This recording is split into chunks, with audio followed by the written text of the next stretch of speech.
We just had this chemistry right off the bat that was undeniable, and I never believed in like love at first sight or just really being infatuated with anybody right off the bat. But this process is starting to change my mind because Meet the family was awkward. It's normally awkward, but it was awkward and cringe, especially when you look at, Madison and Alan, how the dad was asking about STIs. Oh my God, that had my back up. But then I also loved how sweet my favorite couples meetup was. I loved Camilla and Thomas's family meetup. I felt that was very endearing and very heartwarming and very sort of enlightening. I wish more families had taken that approach. But anyway, hey there, thanks for stopping by. It's your girl Valerie. Welcome to my channel. If you're new here, don't forget to subscribe. Click the like button, turn on the notification bell for when I upload new videos, and definitely leave a comment. In this episode, I'll be reviewing Married at First Sight, season 18, episode 4. Almost every season of Married at First Sight, I always have a couple that I stan and I support till the end. And with me, Camille and Thomas are my couple this season. I feel like I'm going to be riding hard for them. They remind me of Brianna and Vincent in the sense that the way they look at each other, the way they talk, you can tell they really like what they've got in front of them. So I can't wait. Anyway, it's the morning after the wedding, so everybody's waking up. They still haven't yet found out where they're going for their honeymoons, but they're excited. It's the morning after. They're sort of reminiscing on the wedding day and sort of having conversations because they're about to meet each other's families. So first up, we have Madison and Alan. Alan still reminds me of someone. I don't know who, but anyway, he gets out of bed in those little boxes of his. Oh my God. Or make it make sense. Anyway, she's happy with it. They're having conversations about what they like to do in life, what their days look like, and what they're looking forward to, asking each other's families. And it's like, I get it. It's good to be practical at the start to sort of try and see why you were matched, why you're aligned, and how you're going to navigate this relationship in order for the two of you to be successful. So they have a conversation about their former relationships and how long they've been single. Madison says she's been single for 3 years. Alan says he's been single for 1 year. And it's sort of difficult for Madison to sort of wrap her head around it to see that he would have got over this relationship and is now ready to move on to something else. But he says he's been to therapy, he's worked through it, and is in a happy space, and he feels he's ready to commit to somebody else. And besides, that was a long-term relationship. It wasn't just, a hit it and quit it. And so I guess the relationship had run its course. So good for him. You then have Carla and Juan. Carla and Juan, for me, are a mystery because I don't understand why they're in the experiment, if I'm going to be honest. Because they're two very good-looking people. And so I don't get why Juan in particular hasn't found someone. With Carla, yes, her free-spirited things of, you attract money, you attract whatever. I get people would find that annoying or frustrating. But I don't quite understand why Juan is on the show. That, to me, doesn't make sense. Is he there to promote his app or is he there to find a wife? Make it make sense. And then my favorites, Camilla and Thomas. Camilla and Thomas, they're just talking about the fact that they had a very good night. They're worried about, they discussed the age difference. And Camille says she's dated someone who was 41, and actually her sister was impressed and thought he looked 32. So I have hope for them. I like how calm they are. I think they're going to be on their own different wavelength. I think if they can connect, like most successful couples on Married at First Sight who've connected, I think they'll be amazing. I'm going to continue to say that they remind me of Brianna and Vincent for some reason, because you can tell that Camilla, even though Thomas has his faults that he cheated on an ex-partner, she's very attracted to him. She really likes him. So she's going to focus on that and she's going to build on that. And I can't wait to see them, in a couple of weeks' time. So you have Michelle and David. Well, we all know that Michelle had a panic attack when she found out that David lives at home. And it's like, so what does she want to do then? What does she want to do? Does she want to break up with him? Make it make sense? Anyway, David had gone for a workout in the gym, so he's back and they're sort of sitting, having breakfast. And she brings it up again. So why do you live at home? And it's like, this man has got bank. And I feel he's got bank. And I feel like he didn't want to show his wife how much bank he had. So this is why he's talked about living with his parents, because this is something that he was very nervous about. Even in his confessional, he was talking about, I hope she's accepting and she accepts the fact that I live at home with my parents. And sadly for him, his wife is so obsessed with the fact that he lives at home, despite him telling her that it's a 2-bedroom apartment that I live in. I have my own entrance. I don't even see my parents most of the time. And so it's like, what else do you want from this man? Why not go and see where he lives first before you start judging him? Because you're going to lose an amazing husband. As he said, that he will make someone an amazing husband, but you are so obsessed and so stuck in this situation whereby you keep obsessing over this. He lives with his parents. He lives with his parents. Well, you should have told the experts that you didn't want someone who lived with his parents then. If that was a priority to you, you should have said you want someone who owns their own home and someone who's independent and has so much money. That way they would have found you that. Because now your shallowness is now becoming a bit too much and I don't like it. Anyway, you have M and Ikechi. They are in a very good space. They seem very happy. They are having their breakfast and they are looking forward to seeing each other's families. Apparently, Ikechi had gone to work out. So I assume he's going to be great friends with David because David really likes a workout first thing in the morning. It's going to be interesting to see them as well, Ikechi and Em. They were one of my favorites, but I saw a clip of them with her sort of bugging out. And I hope it's not true because I really, really was hoping they would be an amazing couple. So first to meet each other's families are Madison and Alan, and that was Oaks Galore with a side of cringe. Oh my God, I wanted to hide. I really wanted to hide. It was too much because I don't know which was worse.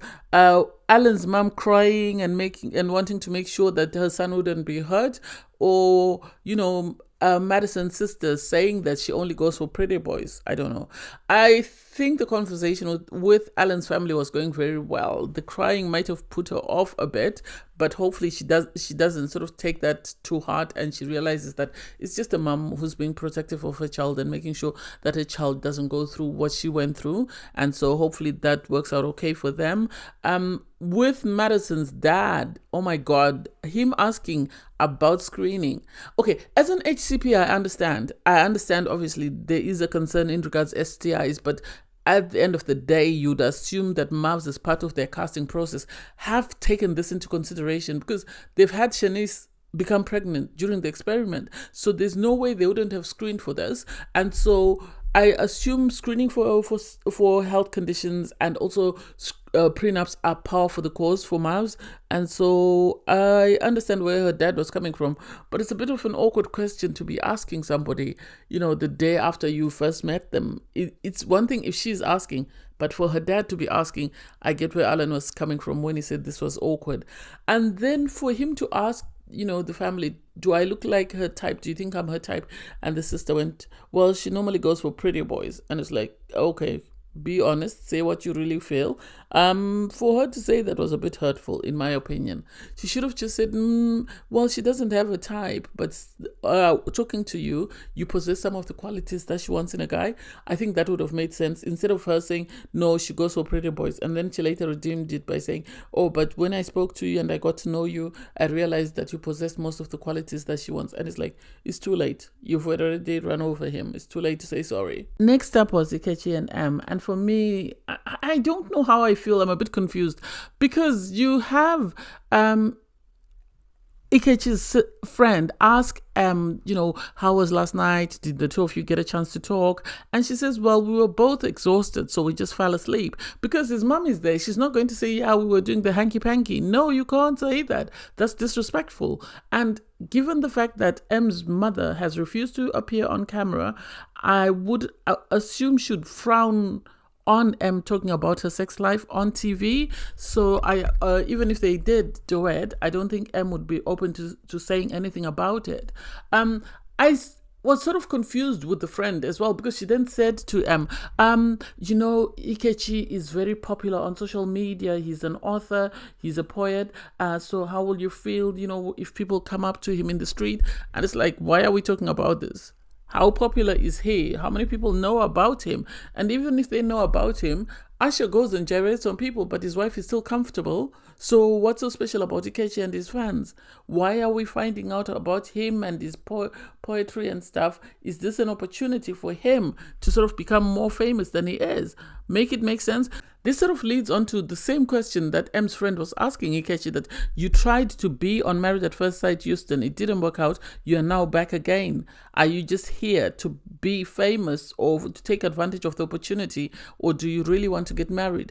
And for him to say, oh, this is my opportunity to either succeed or fail in front of millions and show them that we're a black man, we deserve to be loved. And it's like, nah. You're here for the opportunity. Your words imply that you're here for the opportunity and you're not here to actually find love. And it's sad. It's really sad that given what M has gone through, in the sense that her mother is against this and is really fighting her to say you need to get married, she would be paired with someone who's taking advantage of the opportunity and it's not just here for a proper relationship. Because it seems most people that are going on Mavs now are there for the opportunity to be on TV. They're not there for the opportunity to find their soulmate, unlike previous seasons. So I don't know how I feel about that. I really don't know how I feel about that. And it's going to be a struggle for me to sort of get over those comments. He also said, he was engaged when he was in his 20s. He was the reason the relationship broke up. And it seems like, he's been struggling to sort of find the right person. And he's always been cutting off relationships before they got too serious. When M asks the same question, she's told, because she asks, why is he still single? And she's told, he's looking for a unicorn. He's looking for something that doesn't exist. And it's like, maybe if he's looking for something that doesn't exist, then Marriage at First Sight is not the place for him. He needs to go back home and he needs to join dating sites. He needs to go out more and hopefully he'll meet his person. I think if I took a shot every time we spoke about the fact that, David lives at home with his parents, I would be drunk by now. I would be drunk, seriously. Because David and Michelle are the next to meet each other's families. Michelle is still very worried about the fact that David lives at home, even though the family is reassuring her that, he's got his own apartment. It's not like, he lives in his family's home and they're looking after him. He's got his own apartment. He comes and goes as he pleases. He just stays there because he's comfortable there. And so it makes sense. He's got a job. It's not like he doesn't have a job. If he didn't have a job, if he didn't have any money put away, then you'd be worried. But if he's telling you that he actually lived above a pub he owned and he sold that and he moved back home, that shows he's got bank. What happened to that money that came from the business that he sold? So I don't understand the hype, and I don't understand why she's making such a big deal about it. There's more things she could be worried about. With David, he's speaking to her family. He's telling them that he lives at home, and they themselves are taken aback because they say, oh, we grew up in a single parent home, in a female only home, and we had to work hard. And it's like, this man is saying he lives at home with his parents in an apartment. He's not saying he's living at home with his parents. He doesn't have a job and his parents are providing for him, and so he's looking for a new sugar mummy. That's not what he's saying. So I don't get why we keep harboring on this thing. I think she's not the person for this. I think she reminds me of Morgan. She's someone who's going to cling on to something and hold on to it and never let go. So I feel in this situation, they should have just passed on this marriage. Sadly, I think the experts should have passed on this wife choice for David. Yes, he wanted a wife, but I think they could have done better. I don't think this lady was right for the experiment because she's really holding on to something she shouldn't be holding on to. Seriously, the producers are crazy. So anyway, next up is Juan and Carla. And so you're having this conversation where Carla is sort of saying that, she asked for God for a husband that plays an instrument, and Juan was playing his guitar for her, and then the dad immediately throws the financial bomb in there and he goes, okay, so how do you feel about money? Do you have a job? What do you do for a living? It's more or less him sort of wanting to know her finances, and it's like, this is not something that she needs to discuss with the dad. It's something she needs to discuss with the husband, but not the dad. And for the dad to say, I expect you to go 50-50. And it's like, this is not your relationship. You cannot dictate the terms of our relationship. You need to wait and see what happens. You can't just come in and tell us that we're going to do 50-50. I think people are confused about 50-50. It's one thing for the two of you to do 50-50 before you have children. But once you have children, if I have to be pregnant and I have to give birth and I have to look after the children, We can't do 50-50 unless you're looking after the children 50% of the time. I'm doing 50%, then fine. But if I am having to do that, then you have to do your part. Your part is to bring the finances.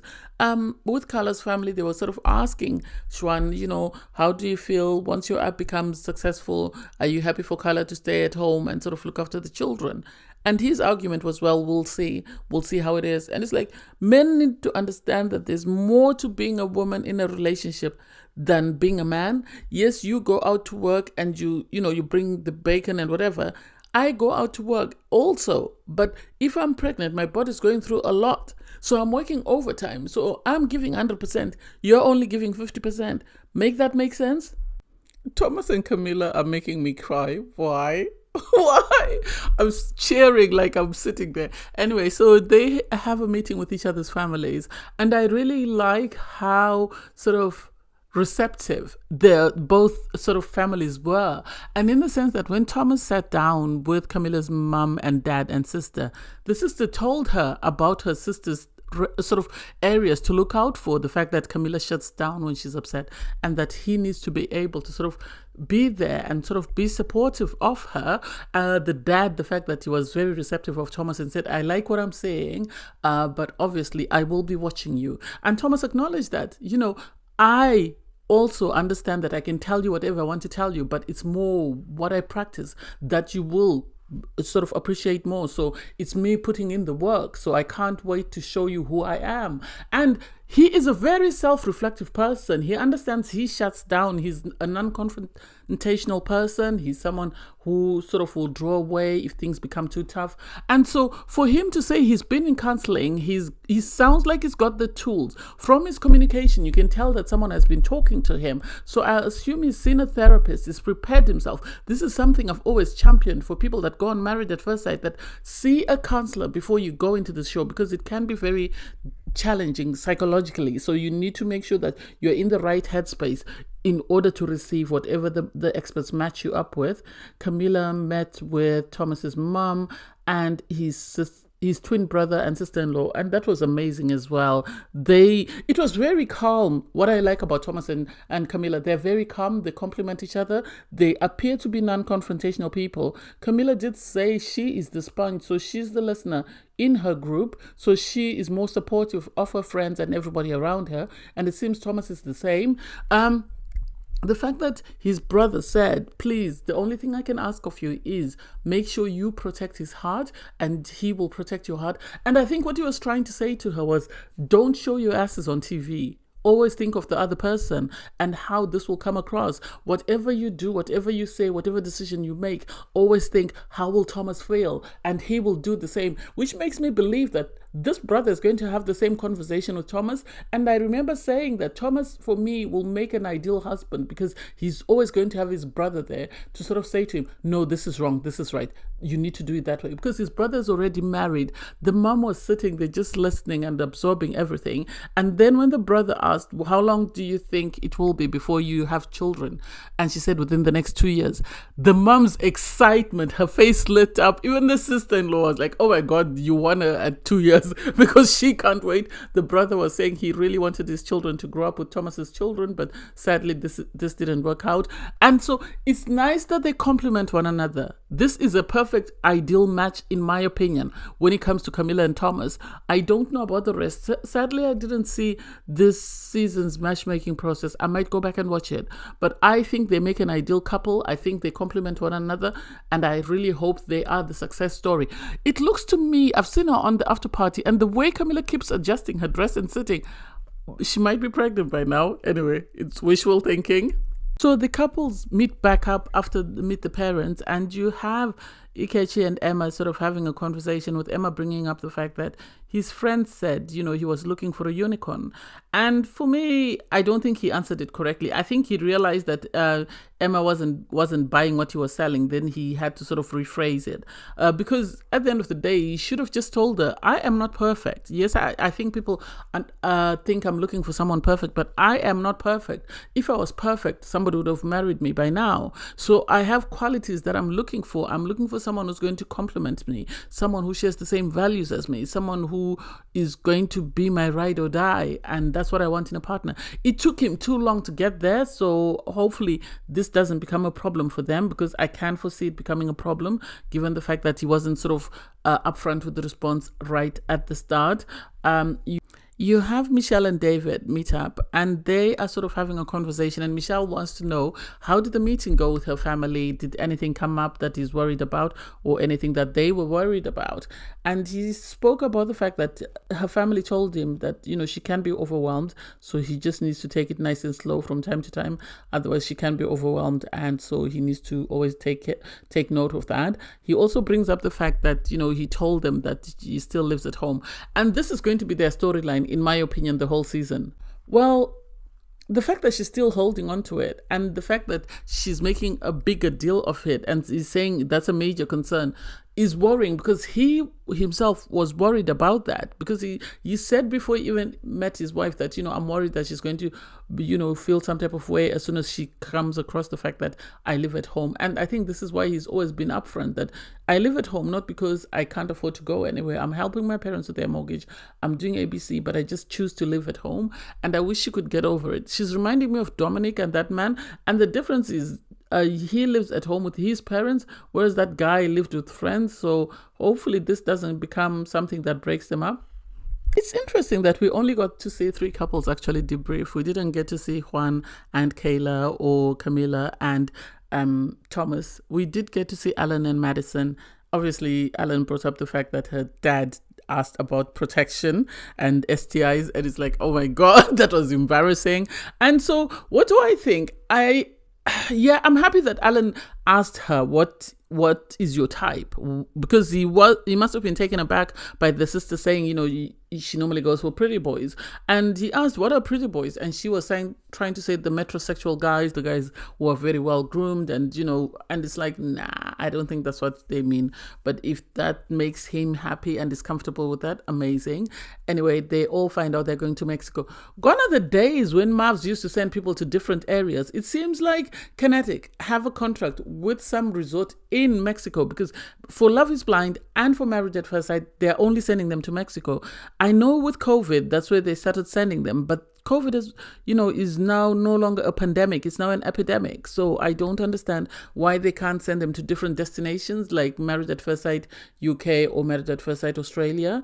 Are they trying to, penny pinch or whatever? Anyway, the couples are packing their bags, and it's like, that's way too many bags, even if it's just for 2 weeks. The fact that, you had Madison struggling to close her bag didn't make sense to me.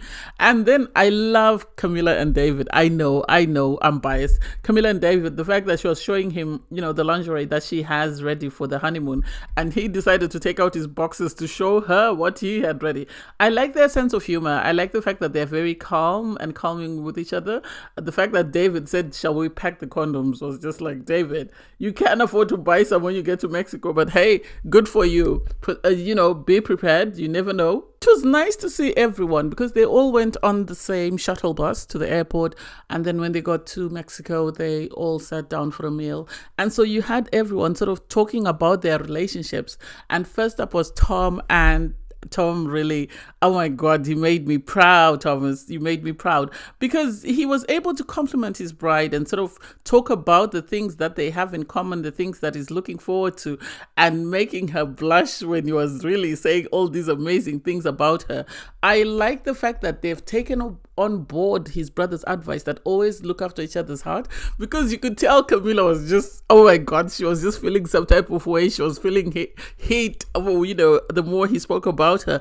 And because he complimented his bride and their connection very well, and he said, I've never believed in love at first sight, but this experience is changing my mind because of how I feel about her. And they really have had an amazing first impression on one another, if we're going to be honest. So that was cute to see, and cute to see how uncomfortable, well, in a good way, Camila was. You had Ikechi and sort of talking about their connection and the constant touching and the constant kissing. I think people started over-exaggerating. You had, Madison say she was nervous and she was anxious because she hasn't lived with someone. And this was news to Alan, because he didn't realize that she was going through this. And it's like, oh my God, are you two not communicating? Make it make sense. With Michelle and David, obviously their biggest concern is the fact that they're struggling, with her struggling to sort of understand how does she get to where everybody else is. She is still stuck on the fact that he lives at home with his mom and dad. She did bring up the fact that, she's really struggling to sort of make things work, and it's taking a bit longer, and she's finding it a bit uncomfortable seeing how everybody else is gelling very well. Everybody else seems like they met prior to coming into the experiment. And it's like, don't use anybody else as a template. Focus on your connection with your partner. Work on that, and hopefully you'll get to where you want to be. Juan's example made sense to me, that just because somebody's doing very well, don't focus on that. Focus on your connection and the issues that you have, because you never know. Just because they're having an amazing time today doesn't mean they're going to have an amazing time tomorrow. Tomorrow things could go pair up. So just focus on you and your partner, and the two of you will be okay. So you have the couples wake up, Camille and Thomas. They're in a good space. They had a good night's sleep. They have nothing to report. I don't think they're going to ever, fingers crossed, touch wood, I hope they're not going to ever embarrass one another and say anything bad about one another. They don't come across as that sort of type, but they had a good night. They said they cuddled, and then at least they didn't say anything that's sort of provocative, anything that's off-putting. That was amazing. You have Carla and Juan. They are actually having a full-blown disco at 7:30 in the morning. Oh my God, I would kick you out. Because I am in that group of people who will snooze their alarm up to 10 times. I know it's annoying, but I'll snooze it on the first or second beep. I'm not going to leave it beeping for forever, and I will go to sleep for those 10 minutes between the next alarm. And so with Carla, she doesn't seem annoyed. She's someone who's free-flowing, who goes with whatever comes her way. So hopefully the two of them will continue to enjoy themselves and enjoy their connection. We then saw and Ikechi on a date. They were sort of talking about, their likes and dislikes, and the fact that, Ikechi is vegetarian or vegan, it seems. So I don't know how they're going to navigate that as a couple, especially if she's a meat eater. And then with Michelle and David, it's the same old conversation. This is getting old. This is really getting old, because I don't know how many more times I would be prepared to hatch this situation, because even Michelle, I think she's over it, but I think the producers keep asking her to go over it, because she said, we still have to go over it a couple more times. And it's like, are the producers the ones that are pushing this? Have you moved on from this? Is this what they're going to make your storyline for the rest of the season? Now I understand why marriages fail, because production want to keep addressing the same old. I wish they would bring up an issue, move on to the next thing. If not, look for something else to film, or look for something else to say. Don't keep, numbing our brains with the same old topic. So you have Madison and Alan, they're on their date, and I personally don't understand how she suddenly become very nervous and she's very anxious about them. She says, their wedding was amazing, but she's taken a moment and she's sort of questioning everything. Yeah, it's understandable, but still, for me, is she now questioning her relationship because she's seen someone else in the experiment she likes, or is she questioning just because she doesn't feel like anything is genuine? What is she questioning? I don't know. And so it makes me nervous in regards to them as a couple. That will they work? I don't know. They seem to really be into one another, and it seems like Alan has done some work to sort of get himself to a place whereby he's ready to sort of tie the knot with someone. So I don't know how it's going to play out, especially if his wife keeps sort of backtracking and sort of questioning everything. Yes, the problem is some of the women are overthinking their situations. There's no need for them to be overthinking. There's no need for them to be stressing about anything at all, because this is day 2, day 3. You're still getting to know the stranger that you've married. So there's no need for you to be expecting to sort of be at the same place as somebody else who's hugging and cuddling and kissing. That doesn't mean that that relationship is more successful than the two of you. So I hope people take this into consideration when they sort of meet up with other couples and focus on them as a couple instead of focusing on other people. Anyway, thanks guys for watching. Please don't forget to like, share, comment and subscribe, and click the link in my video to watch my review from episode 3. Bye guys.